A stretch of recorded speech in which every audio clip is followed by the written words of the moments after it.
Healthy ജ്യൂസസിനെ കുറിച്ച് പറയുമ്പോൾ ടോപ്പ് ലിസ്റ്റിലാണ് ക്യാബേജ് ജ്യൂസ്. ക്യാബേജിലെ ഹൈ ന്യൂട്രിയൻസും ലോ ഷുഗർ കണ്ടൻറ്റുമാണ് ഇതിന് കാരണം. നമ്മുടെ സ്റ്റൊമക്കിൻ്റെ ഹെൽത്തിനും വെയ്റ്റ് ലോസിനും വളരെ ബെനിഫിഷ്യലാണ് ക്യാബേജ് ജ്യൂസ്. ഈ ചൂട് സമയത്ത് ഉപയോഗിക്കാൻ വളരെ ഉപകാരപ്രദമായ ക്യാബേജ് ജ്യൂസാണ് ഞാനിന്നിവിടെ തയ്യാറാക്കുന്നത്. ഞാൻ സാൻഡി ജോർജ്. എല്ലാവർക്കും എൻ്റെ ചാനലിലേക്ക് സ്വാഗതം. ഈ ഒരു ക്യാബേജിൻ്റെ പകുതിയാണ് നമ്മളിവിടെ ജ്യൂസാക്കാൻ പോകുന്നത്. ആദ്യം നമുക്ക് ക്യാബേജ് കട്ട് ചെയ്തെടുക്കാം. ഇത് ജ്യൂസാക്കാനുള്ളതായതുകൊണ്ട് ഒത്തിരി ചെറുതായിട്ട് കട്ട് ചെയ്യുകയൊന്നും വേണ്ട കേട്ടോ. എങ്ങനെയാണ് ക്യാബേജ് ജ്യൂസ് നമ്മുടെ സ്റ്റൊമക്കിനെ ഹെൽപ്പ് ചെയ്യുന്നതെന്ന് നോക്കാം. ക്യാബേജിൽ ആൻറ്റിപെപ്റ്റിക് അൾസർ ഫാക്ടർ, അതായത് വിറ്റാമിൻ യു അടങ്ങിയിട്ടുണ്ട്. വിറ്റാമിൻ യു ആണ് സ്റ്റൊമക്കിലുള്ള അൾസറിൻ്റെ ഗ്രോത്തിനെ തടയുന്നത്. ഓക്കെ, കട്ട് ചെയ്തെടുത്ത ക്യാബേജ് നമുക്കൊന്ന് വാഷ് ചെയ്തെടുക്കണം. വാഷ് ചെയ്യാൻ വേണ്ടി ആദ്യം കുറച്ച് ഉപ്പ് ചേർത്ത് കൊടുക്കാം.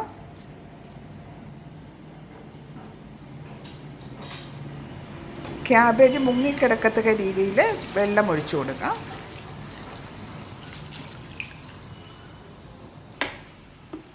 ഇതിലേക്ക് ഒരു 2 ടേബിൾ സ്പൂൺ വിനാഗിരി ഒഴിച്ചു കൊടുക്കണം. ഇനി കൈകൊണ്ട് നന്നായിട്ടൊന്ന് മിക്സ് ചെയ്ത് കൊടുക്കുക. വിനാഗിരിയും ഉപ്പും വെള്ളവും എല്ലാം കൂടി നന്നായിട്ട് യോജിച്ച് ക്യാബേജിൽ മുങ്ങിക്കിടക്കണം. എന്തെങ്കിലും മരുന്നൊക്കെ അടിച്ചിട്ടുണ്ടെങ്കിൽ അതിൻ്റെ ഇഫക്റ്റ് പോകാൻ വേണ്ടിയിട്ട് ഒരു 30 മിനിറ്റ് അങ്ങനെ തന്നെ വയ്ക്കുക. ഇനി ഒരു 3 പ്രാവശ്യമെങ്കിലും വെള്ളം മാറ്റി കഴുകിയെടുക്കണം. കൈകൊണ്ട് നന്നായിട്ട് ഉലച്ച് കഴുകിയതിന് ശേഷം ഒരു അരിപ്പ പാത്രത്തിലേക്ക് ഡ്രെയിൻ ചെയ്താൽ മതി കേട്ടോ.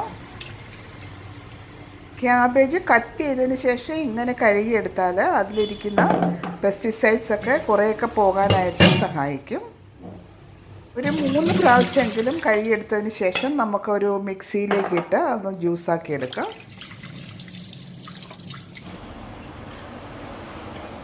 കഴുകിയെടുത്ത ക്യാബേജ് നമുക്ക് മിക്സിയുടെ ജാറിലേക്ക് ഇട്ട് കൊടുക്കാം. അരയാൻ വേണ്ടിയിട്ട് 1 കപ്പ് വെള്ളം ഒഴിച്ചു കൊടുക്കണേ. നല്ല പേസ്റ്റായിട്ട് ഇത് അടിച്ചെടുക്കണം.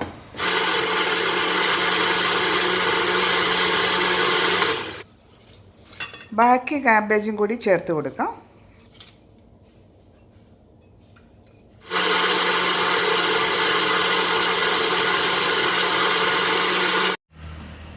അരച്ചെടുത്ത ക്യാബേജ് ഒരു അരിപ്പയിലോ അല്ലെങ്കിൽ കനം കുറഞ്ഞ തുണിയിലോ നമുക്ക് അരിച്ചെടുക്കാം.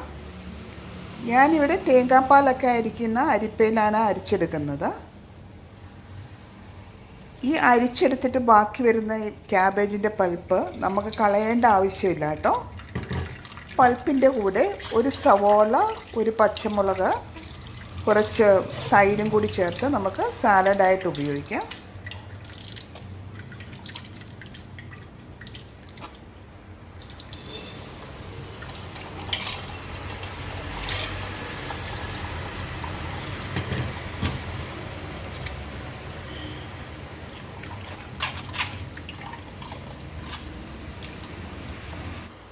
ക്യാബേജ് ജ്യൂസ് പ്ലെയിനായിട്ട് കുടിക്കാൻ ബുദ്ധിമുട്ടുണ്ടെങ്കിൽ നമുക്കതിനകത്തേക്ക് കുറച്ച് ഫ്ലവേഴ്സ് ആഡ് ചെയ്യാം.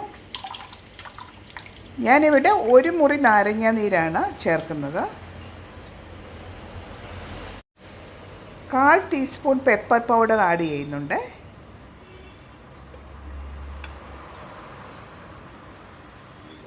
പിന്നെ ഞാൻ 1 നുള്ളു ഉപ്പ് ഇതിൻ്റെ കൂടെ ചേർക്കുന്നുണ്ട്. എല്ലാം കൂടി ഒന്ന് ഇളക്കി യോജിപ്പിക്കുക. 1/2 മുറി ക്യാബേജ് കൊണ്ട് 2 പേർക്കുള്ള ക്യാബേജ് ജ്യൂസാണ് ഞാനിന്നിവിടെ തയ്യാറാക്കിയത്.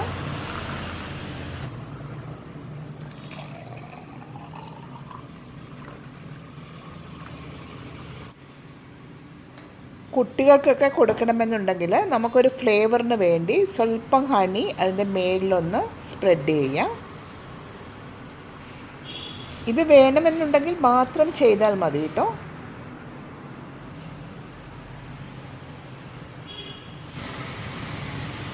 വളരെയധികം ഹെൽത്ത് ബെനിഫിറ്റുള്ള ക്യാബേജ് ജ്യൂസ് റെഡി ആയിട്ടുണ്ട്. അത് നമുക്ക് ലെമൺ വെച്ച് ഡെക്കറേറ്റ് ചെയ്യാം. ഈ വീഡിയോ എല്ലാവർക്കും ഉപകാരപ്രദമായെന്ന് കരുതുന്നു. ഈ റെസിപ്പി ഇഷ്ടമായെങ്കിൽ ചാനൽ സബ്സ്ക്രൈബ് ചെയ്ത് സപ്പോർട്ട് ചെയ്യണേ. താങ്ക്